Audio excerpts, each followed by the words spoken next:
आपल्या सर्वांना माहिती आहे MHCETचा जो घोळ झालेला आहे, एकंदर महाराष्ट्रात गोंधळ दिसत आहे. त्याच्यावरनं आज मी, प्रदीप सावंतजी, राजन कोळंबकरजी आम्ही तिघांनी राज्यपाल महोदयांची भेट घेतली. भेट चांगली झाली, सकारात्मक झाली. त्यांना विषयात जे काही घोळ आहेत ते त्यांच्या समोर आणलेले आहेत.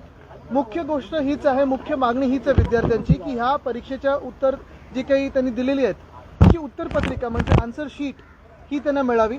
दुसरं म्हणजे निघालेलं आहे, घोटाळा होत चाललेला आहे की ऑब्जेक्शन घेण्यातून पैसे काढायचे 1000 रुपये आणि 14.5 लाख ह्या CET सेलनी कमवलेत किंवा एजन्सीनी कमवलेत, त्याचा देखील सजा आणू. मला वाटतं राजस्थानमध्ये ऑलरेडी आहे.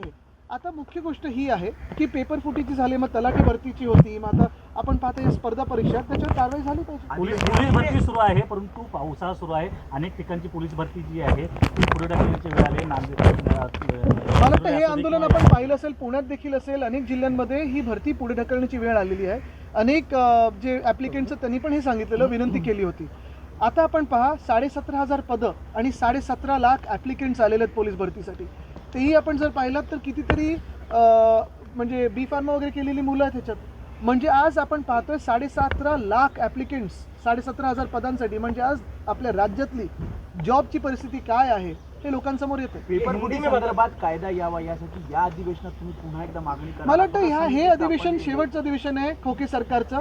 आपण पाहाल की आमचं सरकार आल्यानंतर हा कायदा आणू आणि नुसतं कायदा आणणार नाही तर त्याची अंमलबजावणी कडकपणे करू, पण पेपर फुटणारच नाही ह्याच्यात पण आम्ही लक्ष घालू. राज्यपाल से आज अपनी मुलाकात की, किन मुद्दों पर चर्चा हुई, राज्यपाल ने क्या आश्वासन? आज राज्यपाल महोदय से जब हमारी मुलाकात हुई, मैं, प्रदीप सावंत जी, राजन जी, हम मिलके उनसे यही विनती करके आए हैं कि जो MHCET में आप देख रहे हो जो कन्फ्यूजन हुआ है, जो केओस हुआ है, जो तकलीफें विद्यार्थियों को हुई है, उस पर कुछ सुझाव है, कुछ सुलझाया जाए.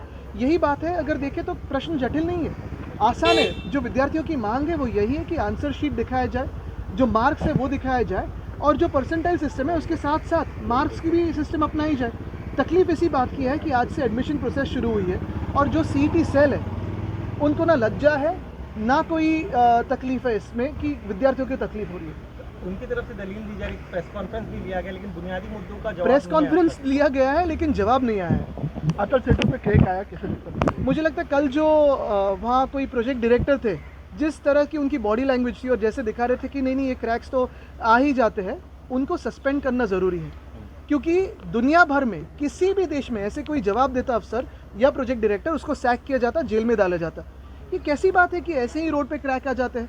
और जिस तरह से उन्होंने अटल सेतु करके ब्रांडिंग किया, जिस तरह से काम निपटाने की कोशिश की, मुझे लगता है इस पर तो कुछ ना कुछ कार्रवाई MMRDA पे होनी चाहिए. और ये MMRDA आपको याद दिला दूँ, UD यानी नगर विकास के डिपार्टमेंट में होती है और नगर विकास हमारे जो घटना बाह्य CM है यहाँ के, उनके अंतर्गत आता है. मराठीमध्ये सांगा, अटल सेतु नोटिफिकेशन जारी हुआ है, आप लोग की लगातार मांग है, उस पर कुछ अमल होगी क्या?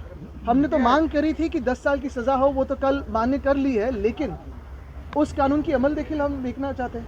इस सेशन में क्या इस मुद्दे को उठाया जाएगा? ये सेशन खोके सरकार का आखिरी सेशन होगा, क्योंकि जिस तरह से महाराष्ट्र को उन्होंने लूटा है, महाराष्ट्र देख रहा है. आरक्षण को लेकर सवाल है. राज्य सरकार का एक प्रतिनिधिमंडल जालना गया है, लक्ष्मण हाके से मिलने के लिए अनशन खत्म करने की मांग की जाएगी. आप मैं इसके आगे एक कदम उठाता हूँ. आरक्षण के बात पे आगे भी जाके बात करता हूँ कि कल को अगर आरक्षण दिया भी जाए, और देना भी जरूरी है, जिन जो लोग वंचित रहे उनको देना ज़रूरी है, लेकिन आज जॉब्स कहाँ है?